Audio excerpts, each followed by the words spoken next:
¿cómo están? Esto es Justicia en Primera Persona, es miércoles, son las 10:04 en la ciudad de La Plata. Estamos obviamente en vivo. Quique, ¿cómo estás? ¿Bien? ¿Qué tal? Muy bien, Martín. Todo bien. Estos días no sé qué te pasa a vos, pero yo vengo medio incómodo con el tipo del debate. A mí el debate me gusta, digo, me parece que estamos haciendo un debate desordenado. Y te diría más, un debate en el que a veces no se entiende por qué lado entrarle al tema. Yo hablo del tema de la justicia, la inseguridad, la seguridad, hay un montón de formas de llamarlo. En general no se habla de política criminal, no sé por qué, porque venía a No. hablarse de eso, ¿no? Pero viste que no se habla, eso no aparece. Siempre aparecen esas panaceas espasmódicas Claro, cuando aparecen crisis de claro, inseguridad. tal cual. Y también esto de pasarse la pelota, ¿no? Entre Sí, los poderes, ¿no? sí. El Poder Ejecutivo que le echa la culpa al Poder Judicial, que habla de la puerta giratoria, que eso es el problema principal que genera inseguridad. Ujú. Y no, desde el Poder Judicial explican claramente que no, que Que dicen hay- arreglar no la hay policía puertas. primero, por ejemplo, ¿no? Claro, Claro, claro. que es O un modifican mandato de las los leyes, hay ejecutivos, leyes, exactamente, hay tal cual. excarcelaciones que... Ahí va para el legislativo. Ah, ah. Pero en general, hay, como vos decís, hay una cosa de simplificación. Digo, yo aclaro a los que nos están viendo que ya lo saben. Este es el programa de la Asociación de Magistrados de La Plata, pero nosotros no somos la comisión directiva, ni siquiera somos los voceros. Somos periodistas de un programa que lo que quiere es debatir. Entonces lo que hacemos es debatir. Y la opinión que cualquiera de nosotros exprese no es la opinión de la Asociación de Magistrados, o no es necesariamente, en todo caso, la opinión de la Asociación de Magistrados o de sus directivos. A mí me parece que hay eso, es lo que vos decís, hay como una hipersimplificación de eso. Claro. Entonces, haces la cosa fácil y la otra cosa es, yo olfateo para qué lado viene la mano en un determinado momento social, ni siquiera diría político, y corro para ahí. Analizo las Y encuestas y corro. Y a ver, entonces, las encuestas me dan, ¿cuántos de la credibilidad de la justicia está baja? más del Más del 70% que 70. no cree. Bien, perfecto. Uno dice, ¿qué quiere decir? Digo, el dato es más o menos viejo y es más o menos verosímil, por otro lado. Ahora, a partir de eso, ¿qué haces? Porque vos ahí tenés, ante una encuesta, si sos funcionario de cualquiera de los tres poderes, pero sobre todo el Ejecutivo, dos posibilidades. O corres atrás diciendo lo mismo para sintonizar y quedar bien, o decís, Sí. bueno, acá hay un problema, a ver cómo lo arreglamos. Ahora, el a ver cómo lo arreglamos no es el a ver, jefe, cómo lo arreglamos de la viveza, no, es a ver cómo lo arreglamos en serio. Es un problema muy complejo que necesita muchos años y lo que falta acá es la tan nombrada política de Sí, Estado, ¿no? sí, En materia de seguridad, frase repetida, pero es así, ¿no? Y ningún gobierno se anima a aplicar esta política de Estado porque tiene resultados a muy largo plazo sí. y no está cercana la fecha de elecciones, ¿no? Y la otra cosa aquí que, varias cosas, pero una que a mí me preocupa en esta discusión, es que de algunas cosas no hay números, hay sensaciones. De algunas cosas no hay números. Es decir, uno dice, no sé, los delitos son cometidos por reincidentes. ¿Está el número? Ese no está. ¿Qué tipo de delitos son cometidos por reincidentes? No está. No, Y entonces uno escucha a veces, 1 de cada 4 personas que cometen delitos son reincidentes. No estoy diciendo que yo tenga esa una estadística. política para la reincidencia, no digo eso, uno escucha eso. Ahora, ¿cómo es en Estados Unidos, en Brasil, en Rusia, en China, en Suecia? Digo, la estadística para que nos diga algo tiene que tener también relación con algo, porque es obvio que, ¿no? que la perfección, digamos, no existe, aunque uno tiene que acercarse como sociedad a eso. Pero también me da la sensación de Sí, que ahí no están hay esos pocos números. números, hay No pocos están esos números. Y números. sin números, uno se guía periodísticamente, podemos guiarnos por el olfato. Vos y yo como periodistas con algún tiempito de oficio sabemos que el olfato sirve, sirve pero solo es una herramienta, no te da la certeza, sí, ¿no? y se busca en el momento cuando surgen, hay modas delictivas a veces Claro, desde el también, periodismo, ¿no? también, En su época eran los secuestros, sí. después los asesinatos en ocasión de robo, Ujú. entonces ahí se entraban a buscar más esas noticias y ahí ver si el que cometía el delito tenía antecedentes o no, y ahí hacer una estadística del momento, sin hacer algo a largo plazo y ver si realmente es así, ¿no? Y la otra cosa, podríamos hablar horas y vamos a hablar horas en este programa, pero vamos a preguntar para que hablen otros horas, no nosotros, es el tema de las demonizaciones, ¿no? Entonces ahora la última moda es la demonización de los jueces. Que hay algunos jueces o juezas que puedan ser demonios, es posible, digo, y para eso está el Consejo de la Magistratura a nivel nacional, los consejos de la magistratura a nivel provincial. Y no está mal ningún tipo de monitoreo público, por otra parte. La Casa de Brujas es otra cosa. Pero el monitoreo público no está nada mal, Digo, la sociedad suele hacerlo, cuando lo hace seriamente los resultados son mejores, Seguro. cuando lo hace atropelladamente los resultados son peores. Va a pasar lo mismo con el nuevo index sobre la justicia. Digo, pues no está mal transparentar. Lo que me parece que es peligroso es la demonización, porque además no tiene salida. Vos decís, Seguro. los jueces tienen la culpa, bien, una parte tiene la culpa. Ahora, analizamos caso por caso en cuanto a los que recuperaron su libertad. Ahora, ¿el problema es los que recuperaron su libertad en Argentina o el problema principal es el 65% de procesados sin condena firme o en cárceles, O después vamos a o tocar el ese tema, o hacinamiento. hacinados en comisaría? Hemos comentado acá fallos de la justicia. Yo he presenciado, bueno, he presenciado juicios y he leído fallos de la justicia federal donde dicen claramente a esta persona le corresponden 4 años de cárcel. Pero como están hoy las cárceles, el estado de las cárceles, no lo vamos a mandar a la cárcel, lo vamos a mandar a su casa a cumplir la pena. Hay fallos así, por el estado de las cárceles y por el hacinamiento, ¿no? Es un tema muy, muy complejo. Tema vamos a tratar con Roberto Cipriano García después de la Comisión Provincial por la Memoria. Ahora, en el próximo bloque, ahora hacemos un corte, en el próximo bloque, María Cecilia López, profesora de la Universidad Nacional de La Plata. Ya volvemos.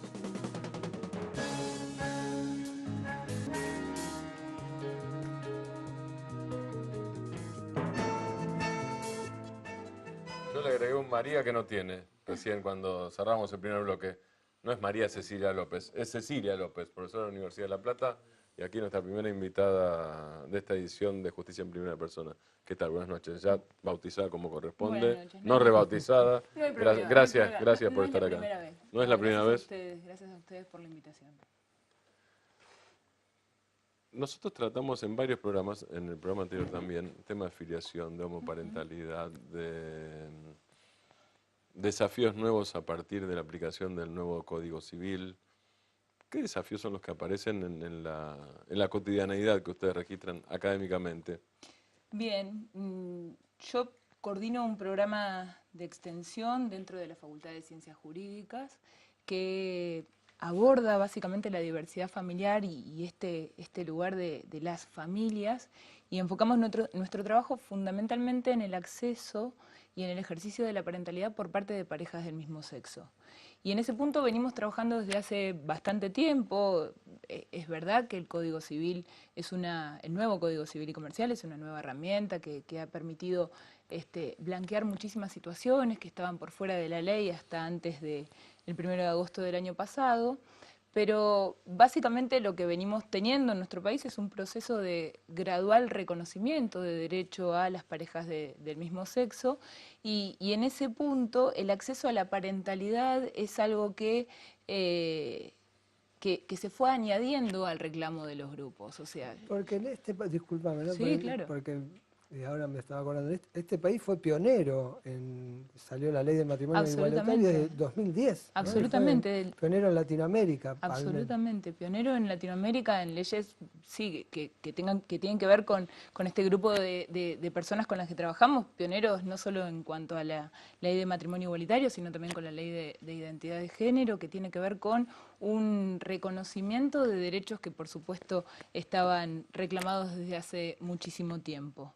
Y en este punto el punto central, digamos, tiene que ver con el acceso a la parentalidad y las formas de poder llegar a concretar este anhelo de ser padres o ser madres por parte de parejas del mismo sexo. Y en este punto hay como distintos problemas que están asociados a las parejas de mujeres y a las parejas de varones. Digo, no es lo mismo en una pareja de mujeres las problemáticas que se le presentan para poder acceder a la parentalidad. Digo, dos mujeres pueden acceder a ser madres a través de la adopción o a través de una técnica de reproducción humana asistida con donación de gametos. En cambio, para las parejas de varones, la única alternativa al acceso a la parentalidad tiene que ver con la adopción. Y desde este punto están ubicados en un lugar distinto en cuanto a la accesibilidad de derechos. Tenemos que decir que el Código Civil y Comercial dejó afuera algo que considero de vital importancia, que tiene que ver con la regulación de la gestación por sustitución, que es una figura que estaba contemplada en el anteproyecto originario de reforma, pero que después, en el marco de las discusiones previas a la sanción del Código, se optó por eliminar la figura de la gestación por sustitución, pero que tiene que ver con una carencia de regulación que hoy tenemos en nuestro país y que afecta fundamentalmente a las parejas conformadas por dos varones. Y si no hay, perdón, y si no hay regulación, ¿cómo se resuelve? Hoy la resolución de los casos de gestación por sustitución que existen, y esto sí tenemos que decirlo, existen casos de gestación por sustitución, gestantes solidarias que aceptan llevar adelante un embarazo para una pareja comitente, se resuelven en la justicia. Es la justicia la que ha tenido que resolver estos casos y la verdad que lo que tenemos que decir es que en nuestro país desde el 2013, que fue la primera sentencia, ya hay 13 sentencias favorables a aceptar. O sea que hay una tendencia que va en el mismo sentido. Es una tendencia donde el 100% de los casos judicializados terminaron con una sentencia que acepta la gestación por sustitución. Aceptan la voluntad procreacional de aquellos que encomendaron la gestación a una persona que solidariamente se ofreció. ¿Qué obligaciones hay hacia los chicos en cualquiera de los casos? ¿Obligaciones en cuanto a información, conocimiento?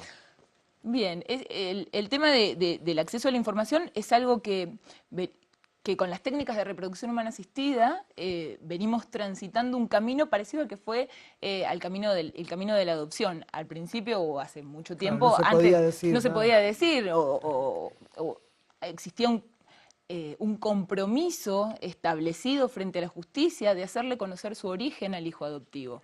Lo cierto es que hoy este mismo tabú, digamos, existe con las técnicas de reproducción humana asistida, que por supuesto afecta no solo a las parejas del mismo sexo, sino a las parejas heterosexuales que acuden a una técnica.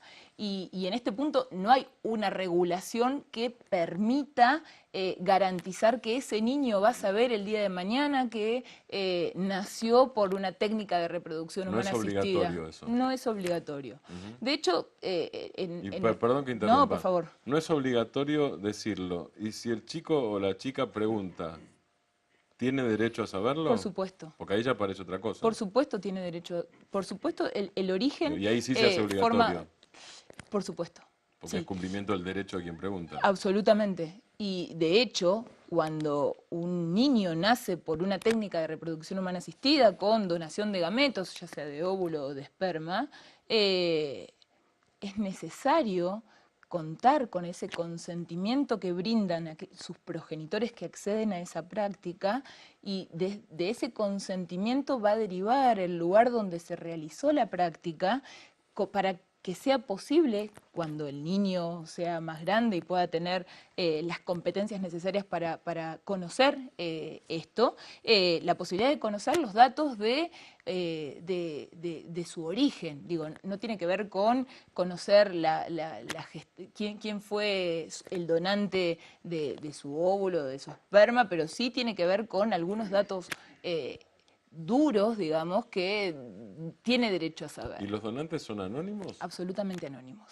¿Es obligatorio que sean anónimos? ¿Es un derecho que sean anónimos? Nuestro país opta por un sistema donde la donación de gametos es anónima. Y esto tiene que ver con una elección, digamos, que está fundamentada en la necesidad de preservar que existan donantes. Digo, si a un hombre o a una mujer se le planteara que en algún momento alguien va a golpear la puerta de su casa y le va a decir que es el papá o la mamá, probablemente existan muchas menos donaciones de las que existen hoy en día, con lo cual el anonimato es una garantía para que sigan existiendo las donaciones. Sí, es una opción que se mantiene con ese fundamento. Sociológicamente, digo, más allá de lo jurídico, sociológicamente, ¿qué pasa o qué se sabe o qué se conoce o qué está estudiado de cuando los chicos preguntan en casos de donaciones? En casos de donaciones... Porque esto ya sucede. Por supuesto, sí. Tenemos que tener presente que el primer caso de fecundación in vitro es de 1978, Claro, con lo cual eso. ya estamos... Sí. Estamos hablando de una persona de 38 años en ese caso. A ver, y esto tiene que ver con cómo se accede a la verdad. Digo, me parece que el el elemento que aglutina hoy en día a la familia tiene que ver con el afecto y con la verdad en la que se construye esa familia. Probablemente sí, el descubrimiento de esta verdad tiene que ver con un hecho trágico, traumático, que se entera de algo donde es vivido como una traición, probablemente los efectos no sean los esperados. Ahora sí, si esta información se vive como una información de la familia que forma parte de la cotidianidad de esa familia que se constituyó gracias a una técnica de reproducción humana asistida con un donante ya sea de óvulo o de semen, me parece que desde ese lugar no hay conflicto, porque se vivencia de una manera sí, natural, natural, digo, esto forma parte de la historia concreta y única de esa familia que se constituyó de esa manera.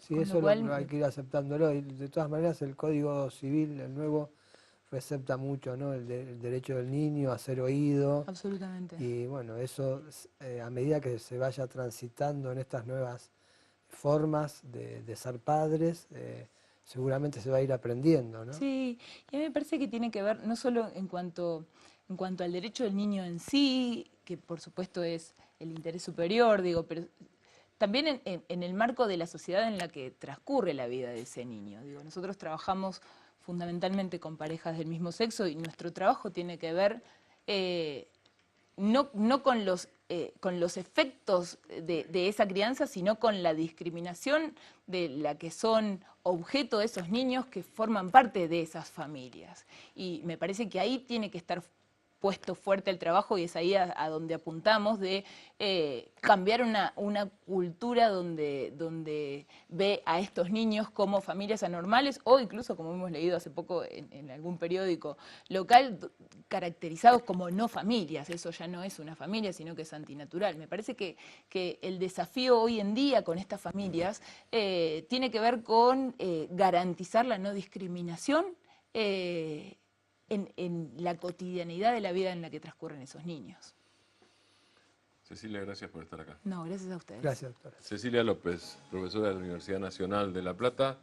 Y volvemos en el próximo bloque con un informe, acaba de salir, que es el informe anual 2016. Se llama El Sistema de la Crueldad. ¿Se ve? Si no, créanme, es el sistema de la crueldad. Viene Roberto Cipriano García a explicarlo.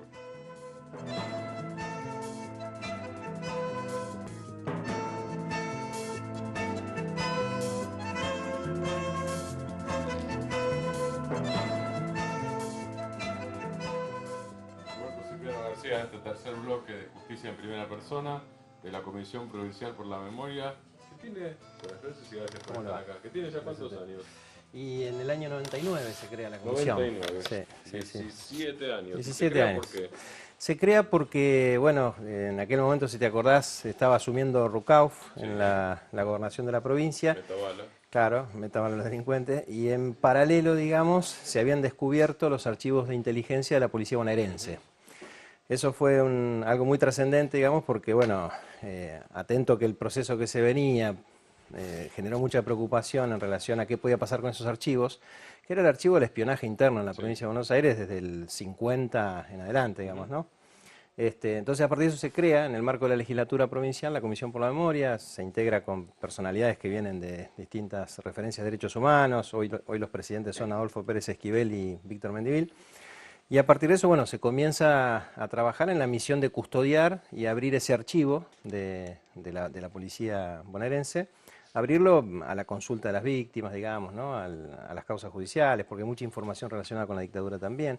Pero el espionaje llega desde la década del 50 hasta el año 98. La policía siguió haciendo el mismo trabajo de espionaje interno, digamos, ¿no? Sobre las organizaciones, sobre los partidos políticos, los funcionarios públicos, los centros de estudiantes, sindicatos, bueno, espiaban a todo el mundo. Y bueno, y entonces se crea la comisión con esa misión, digamos, de custodiar esos archivos, que eran realmente muy valiosos porque es el primer archivo en la Argentina que se desclasifica completamente. Eso fue con el tiempo digitalizado y fue muy importante como material probatorio en los juicios de lesa, ¿no?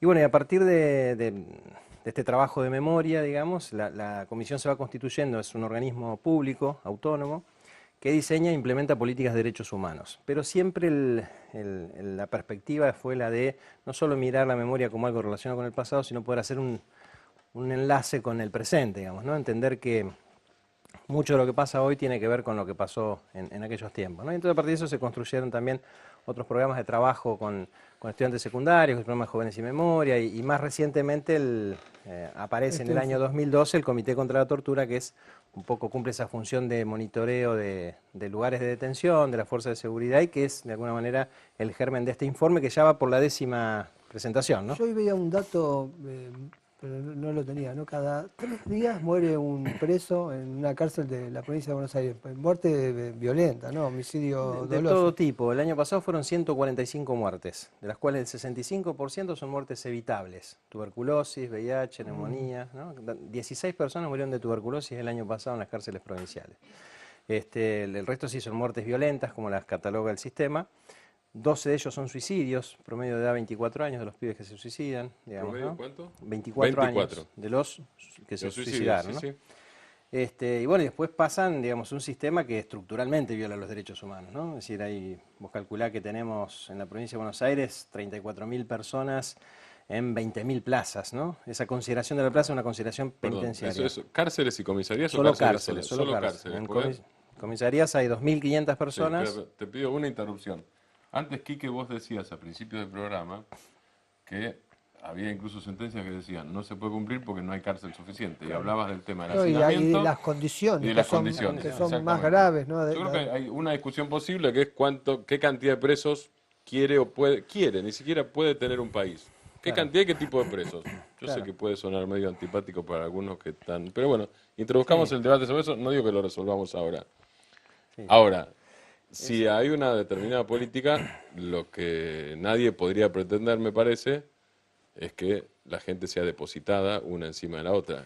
Sí, bueno, Que es exactamente lo que pasa. es Me lo que parece que ahí pasa. no exagero, ¿no? Es el sentido de la política criminal, ¿no? Es un sistema penal selectivo que persigue a los sectores más vulnerables de la sociedad, digamos, hoy quienes están presos son los pobres, de las barriadas populares, de las villas miserias, es decir, el delito complejo no está hoy en la cárcel, ¿no? Es decir, este es un sistema criminal que no persigue ni a las grandes redes del narcotráfico, ni a las grandes redes de pirata de asfalto, ni hablar de los grandes hechos de corrupción, tampoco terminan en la malla del sistema penal.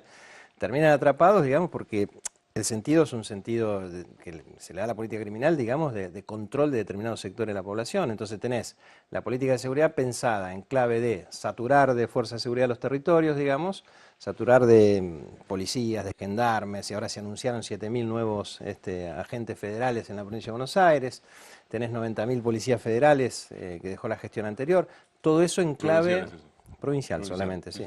Todo en clave, digamos, de saturar el territorio y de ¿qué hace la policía en el territorio? Regula el delito, porque la verdad que en todo ese entramado de corrupción que hay en los barrios, la policía es parte fundamental, digamos, la policía ordena el delito en el territorio, ¿no? ¿Lo ordena y lo incrementa o lo ordena y lo reduce? Y lo incrementa, claro, y potencia, y después aparecen las luchas entre bandas, digamos, y cuando de casualidad se descubre alguna banda con medianamente cierta logística en el entramado delictivo, siempre hay algún comisario, algún prefecto, algún gendarme, aparece algún funcionario de la Fuerza de Seguridad.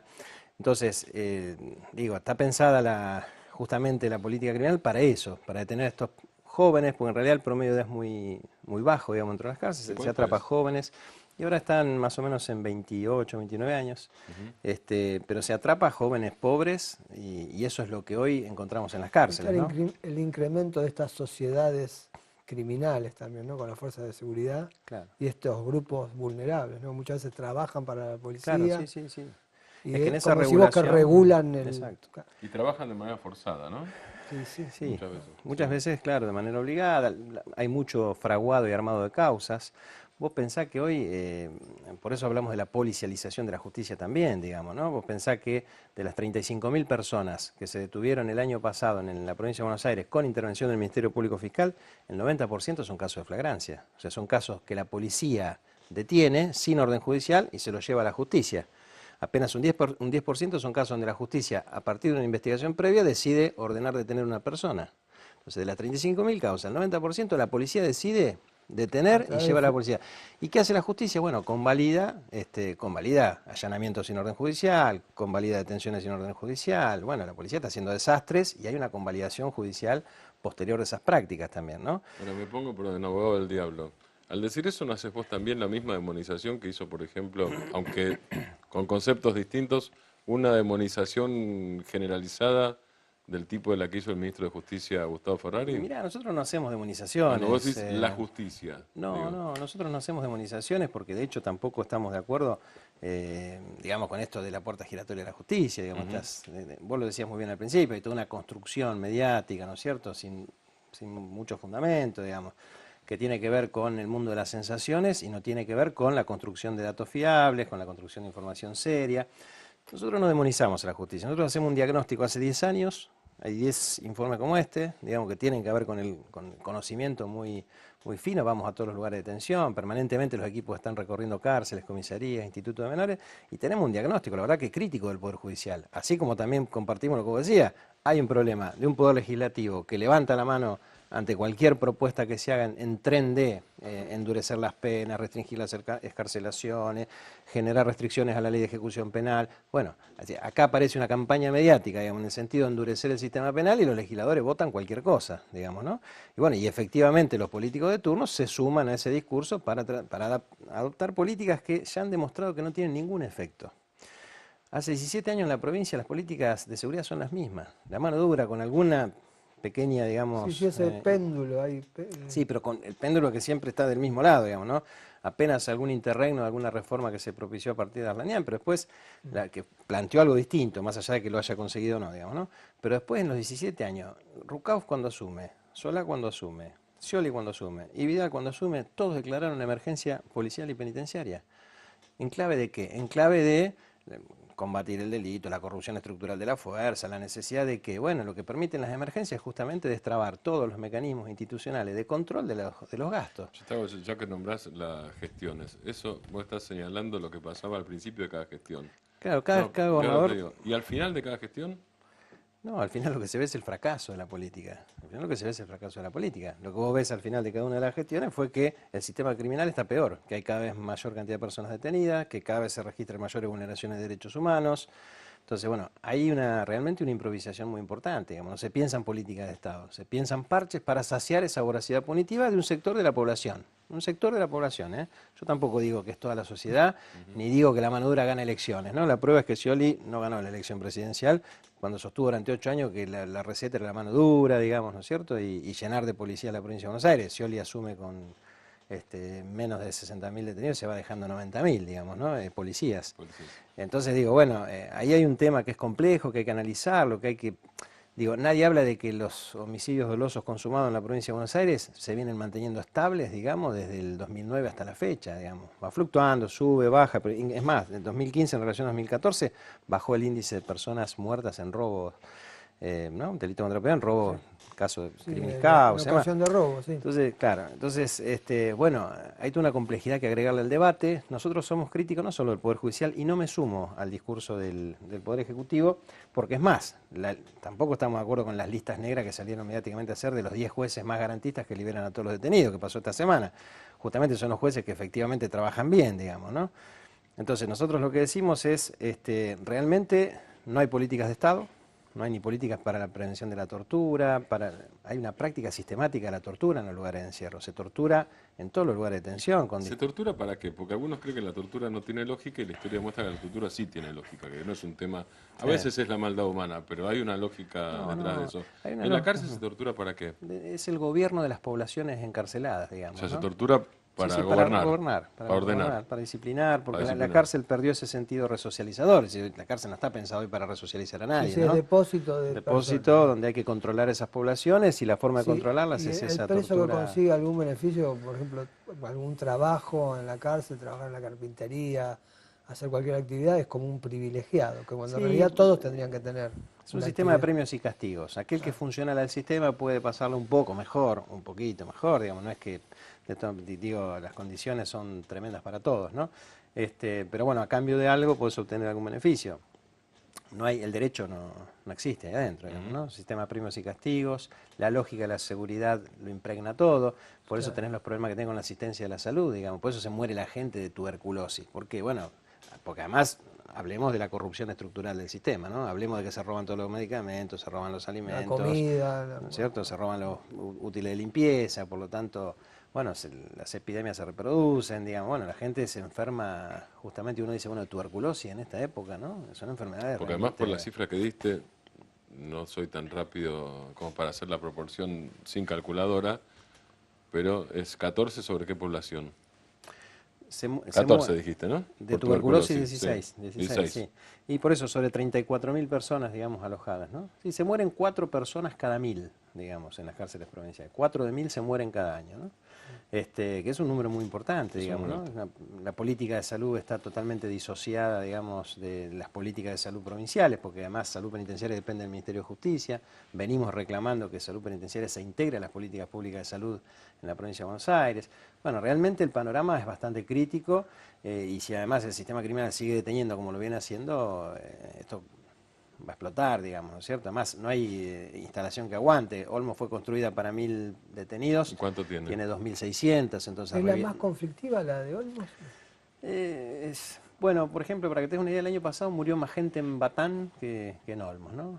Batán tiene muchas veces que ver con quienes en ese momento la administran, claro, digamos, ¿no?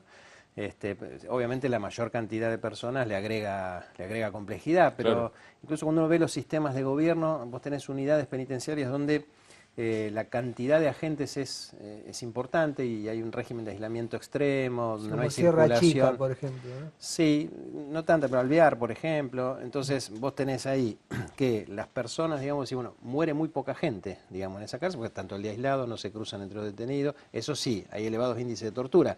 Y en Olmos, un estudio que hicimos hace un par de años atrás, en Olmos no había tantos índices de tortura, pero sí era la que mayor cantidad de muertes violentas registraba, porque había circulación mucho más delegada en los propios detenidos, ¿no es cierto? Es decir, ¿cómo hace el servicio penitenciario? Delega el control de los pabellones en un grupo de detenidos, entonces eso genera obviamente rivalidades, problemas, hay una disputas de poder, de espacios.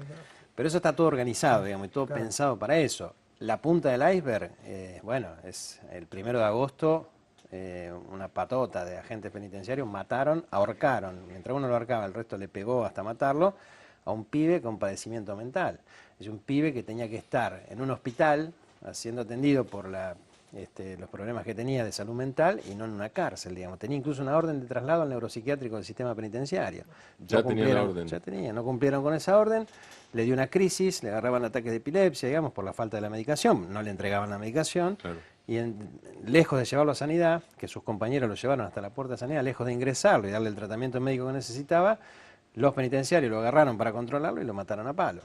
Entonces, bueno, esa es la brutalidad y la bestialidad del sistema en su máxima expresión. ¿Le pegaban para que no tuviera convulsiones? Para que se calme, claro, para calmarlo, claro, para controlarlo, porque estaba en un ataque, obviamente, sí. Tiraba manotazos para todos lados, ¿no? Gritaba. Para controlarlo, digamos, lo sujetaban y le pegaban. ¿Qué pasó con esos integrantes del SPV? Fueron desafectados, están pasados a disponibilidad y están, bueno, detenidos también, ¿no? ¿Y vos sabés qué argumentaron? ¿Hicimos esto por tal cosa? No, porque además son varios. Sí, lo niegan, lo niegan, sí, dicen que no fue así, que fueron los otros detenidos, que como lo llevaban en una manta se cayó y se golpeó cuando se cayó de la manta, una versión inverosímil, digamos, ¿no? Pero bueno, ahí aparece la otra cuestión en relación a la justicia. ¿Por qué decimos que somos muy críticos de la justicia también? Digamos, son las políticas de los tres poderes del Estado las que fallan en estos temas. Vos decís, 3.900 denuncias registradas por el Ministerio Público Fiscal el año pasado, 3.900 denuncias contra penitenciarios y policías, hechas por cualquier persona en la provincia de Buenos Aires, muchos de ellos personas detenidas. De las 3.900 causas, el 80% caratuladas como severidades, apremios ilegales, apenas 11 casos fueron caratulados como tortura. Claro, uno dice, bueno, ¿qué tiene que ver? Bueno, tiene que ver con que son ya causas judicializadas, ¿no? Sí. En el marco del sumario interno. Exacto, judicializadas.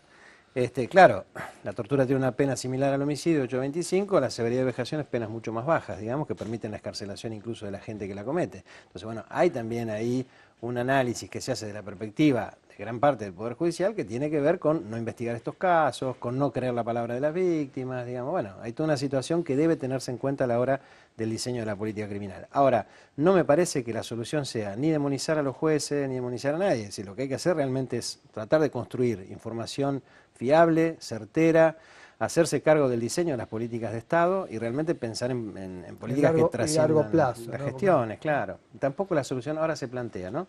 Nos preguntan siempre, bueno, ¿qué pasa con esta gestión? Bueno, la verdad que todavía estamos en proceso de análisis porque recién comienza. Ahora, lo que vienen proponiendo no permitiría pensar que esto va a cambiar, digamos, ¿no es cierto? Entonces uno viene viendo que más o menos vienen reproduciendo las mismas cosas, ¿no? Se anuncia la construcción de cárceles. Bueno, la construcción de cárceles no es la solución. Si el sistema sigue deteniendo y prisionizando con estos índices, no hay cárcel que alcance, ¿no? Y en el tema de salud lo mismo, digamos, ¿no?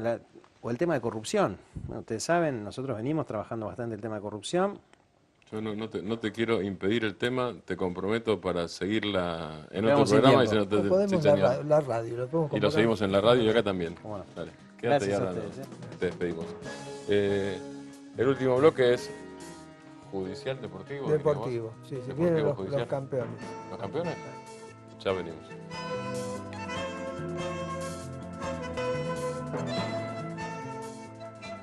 Deporte y justicia, justicia y deporte, no sé, pero no estamos hablando de árbitros. ¿Se puede mostrar esto? No a nosotros, estas copas que hay por acá. Hay unas cuantas, ¿no? Unas cuantas copas. Unas cuantas, ahí está. ¿Qué son? Tenemos dos invitados que no sé si han obtenido alguna de esas copas. ¿Alguna de esas copas son de ustedes? Sí, Sí. hay una que es en la cual participé, que es rugby. Sí. ¿Cuál es la de rugby? La primer puesto. Primer Primer puesto. Primer puesto de Hay una rugby. de segundo y una de segunda general. El doctor Sosa, bueno, tiene un deporte individual. Claro, yo corro, participé en la maratón. Vengo participando en 2011 en esta actividad deportiva que hacen los colegios de magistrados y funcionarios de la provincia. Lo que es interesante es que uno está todo el día sentado, trabajando, y esta actividad te permite relacionarte con otras personas de otros colegios y hacer algo diferente. ¿Esta dónde fue la última, la de las copas? Siempre es en Necochea. Siempre es en Necochea. Algunas de las primeras jornadas no fueron, se iban cambiando de lugar, pero desde que se hizo en Necochea por primera vez, creo que ahí quedó definido para siempre Necochea. La época siempre coincide en una época también que es el fin de semana donde hay un feriado, que es el 12 de octubre, Día de la Diversidad, con lo cual a nosotros nos permite mejorar la forma de llegada. ¿Mucha gente? Mucha gente, tenemos el número de que fueron aproximadamente casi 900 inscriptos. Después hay Estos mucha son participación los familiar. 18 departamentos judiciales, ¿no? Intervienen. Sí, no sé si participan completamente, creo que fueron 14, no participan todos, pero hay muchos departamentos. Y La Plata salió segunda en la general. La Plata salió segunda, claro, porque se contabilizan todos los puntos y bueno, se hace un ranking de ver quién fue el que más puntos obtuvo en cuanto a departamentos judiciales. Con 70 participantes La Plata. Y creo que salió primero, tenía más de 100, ¿puede ser? Bastantes más. El que bastantes salió más. primero tenía Sí. alrededor de 170. ¿Cuál era el primero? La Matanza. La Matanza. Así que se Nosotros- puso la calidad a la cantidad, ¿no? Claramente. Claro, se despertó La Plata, porque en 2011 fueron 2 personas, al otro año 3, después 40, Ah, eso es una 60. explosión. Y realmente, ahora en las pocas disciplinas que participamos, obtuvimos primeros puestos. Exacto. Con lo cual, para el año que viene le vamos a apuntar a la Copa, porque realmente no pensamos en la Copa General, pero nos empezaron a ir bien en todas las disciplinas. ¿Correr qué fue? ¿Maratón? Son 8 kilómetros, 8 kilómetros. aproximadamente. Ujú. No, maratoncita. Sí. Claro, en realidad la gente dice maratón, Sí. pero es una deformación, porque Sí. en realidad maratón es 42 kilómetros. 42, pero claro. bueno. Sí, y en este camino del deporte también juegan otras cosas, que es también la competitividad, pero también es la unión, digamos. A nosotros nos une mucho esta situación, el deporte convoca y une, digamos, esta relación que tenemos con diferentes departamentos judiciales Ahí donde nos discúlpeme, nucleamos. doctor, ¿no? Porque estamos viendo imágenes, pero no es ningún deporte, no, ninguna disciplina, no sé qué. Es el momento de la premiación del subcampeonato. No es el concurso de baile. No, No, eso es un marco de festejo. Estaban festejando las festejo, copas. de festejando festejo, las copas. pero lo importante es eso, digamos, me parece que lo que hay que destacar, que también está la competencia, pero también está esta interrelación que tenemos con los distintos departamentos judiciales, donde nos unimos magistrados, funcionarios, y donde también convocamos gente de los abogados matriculados y de los empleados. Es decir,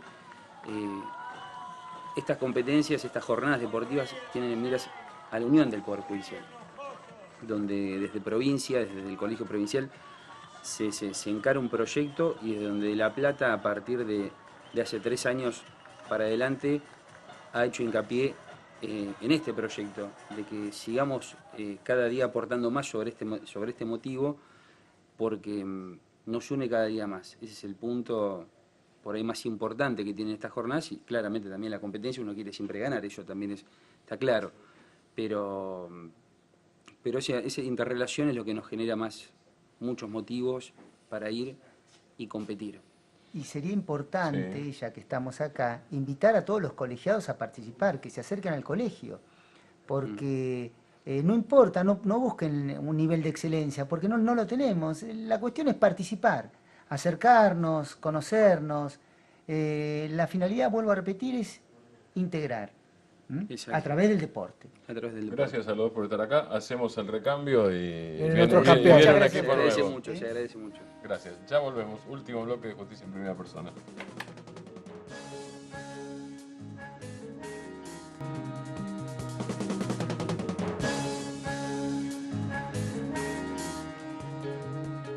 Último bloque de Justicia en Primera Persona, también deportivo, segunda tanda de ganadores. Buenas noches, gracias por estar acá. Buenas noches. ¿Ustedes son campeones individualmente o de manera colectiva también? Colectiva. Colectiva. ¿En Colectiva qué? en 2 disciplinas. ¿En cuáles? En rugby y en fútbol. En rugby y en fútbol. Alto arquero. Fútbol 6, exacto. Mayores de 35 años. Bien, bien. Le tendríamos que haber pedido a Mendinueta, que viene después de nosotros, que venga más temprano, porque venga era más para temprano, y tenía el todo. equipo deportivo. Que tenía completo. Acá hay medallas y hay copas. ¿Qué es? ¿Medallas en lo individual, copas en lo colectivo? Las medallas son en relación a los deportes en equipo. Una, bueno, la más grande es la que se obtuvo, como explicó el doctor Nazareno, el haber salido segundos en la general. Es decir, hay 7.000 puntos en juego, Sí. cada disciplina suma puntos, si se sale primero, segundo, tercero, y en la general, de 7.000 puntos que hay en juego, La Plata salió segundo, con una diferencia de apenas 25 con relación a la matanza. Las medallas son de disciplinas individuales. Se obtuvieron 4 medallas en natación, 3 en tenis y pádel, y bueno, yo corrí también la maratón, salí tercera, con otra doctora más también, la doctora Rubino, en la de 8 kilómetros. Y Ahí estamos viendo imágenes, ese que es el equipo de básquet. el equipo de ¿no? básquet salió primero, es una de las Ahí copas que están ahí. Ahí natación también. Ahí El también. doctor Violín salió primero en golf, En en golf, handicap, ahí lo no ven. sé, O sea que 18 medalla- puntos. Ahí está el doctor doctora, Violini, primero en la a la cena de los derecha. campeones. Sí, esa es la cena de cierre en la que se hace entrega de las copas. Y bueno, ahí se estaba festejando cuando obtuvimos el segundo lugar. Esto ya es con 2 tipos de copas. Con varias copas. Con varias. Está el doctor Dalto, que El juega al doctor tenis. Dalto, con el doctor... Yo menciono los que conozco, ¿no? sí, bueno, sí, el equipo de tenis y pádel también. Ahí era. están las chicas de... Ahí, Ah, no, pero está el doctor 181. Sosa también, no son Hay las... que hacer referencia Pasamos que a está también, básquet. que está también Sí. el doctor Levene, Levene del colegio. el presidente saliente del Colegio de Abogados, y esto tiene relación con lo que hablaba el doctor Sosa en el bloque anterior, respecto de la función principal del deporte. La asociación tiene Ahí está el doctor Sosa, recién una imagen. Sí. Tiene Corre. un profesor de educación física que brinda un entrenamiento en la República de los Niños y en el Parque San Martín para todos los asociados. Tenemos un convenio con el Colegio de Abogados firmado hace unos 3 años que nos permite el ingreso al campo de deportes del colegio, y esto habla de la interrelación que tenemos con los matriculados del colegio, del CAD. Esto demuestra la buena relación que existe entre magistrados y abogados y el deporte como común denominador, sin dejar de resaltar el tema de la salud, que es el fundamento de todo esto. Nos juntamos durante todo el año, trabajamos, entrenamos, y la frutilla del postre podría ser estas O Olimpiadas. sea, lo que se ve es las Olimpiadas, la convocatoria, pero durante todo el año, bueno, gracias al apoyo de la asociación obtenemos estos beneficios, también algunos descuentos en gimnasios. Y después, a nivel provincial, se trabajan los delegados de deportes, nos reunimos una vez al mes y ahí se va consensuando todo, digamos. Las disciplinas que se van las nuevas disciplinas que se van a dar, los puntajes, los reglamentos, es decir, y así de esa manera también uno va a nivel provincial teniendo relación con otras departamentales, conociendo otras realidades y realmente se va creando unión, hay compañerismo, la gente de Necochea. Entre los claro. distintos magistrados y funcionarios, que por ahí uno los ve o lo sentimos la formalidad en el trabajo, por intermedio del deporte existe una hermandad que después tiene sus frutos también en el trabajo. Un ámbito más Cuando distendido. cada uno parece desatado. Sí, más también. distendido, sí. Pero también se hace más llevadero la cuestión laboral. Ujú. Te conoces una situación distendida y con el respeto de por medio en la cuestión laboral. Perfecto. La verdad Gracias, gracias por... Perdón, ¿hay algún...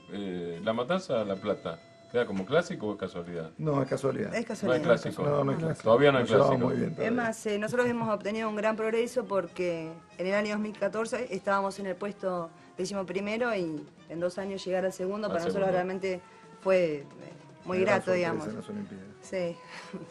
Así que, Batacazo. así gracias. que invitamos a todos, A todos los magistrados y funcionarios empleados. de la ciudad que se acerquen para los entrenamientos y para después irnos a Necochea a competir por nuestra asociación. Hay muchísimas disciplinas, hay juegos de mesa, o sea, para todos los gustos y como decía el doctor Sosa, tampoco es necesario un nivel de excelencia, es ir y participar y divertirse. Digamos. Gracias por estar acá. No, Gracias a ustedes. ustedes. Así que nos vamos nosotros Nos vamos. mañana, 9 de la mañana en la radio, Así es. el miércoles que viene, 10 de la noche acá. Sí, y mañana en la tarde en la edición de internet va a estar toda la cobertura de estas Olimpiadas con los nombres Completa. de todos los... Sí, todo completo. Doctor Russo, y a ustedes, muchísimas gracias. Hasta el miércoles en la tele, hasta mañana a las 9 en La Redonda.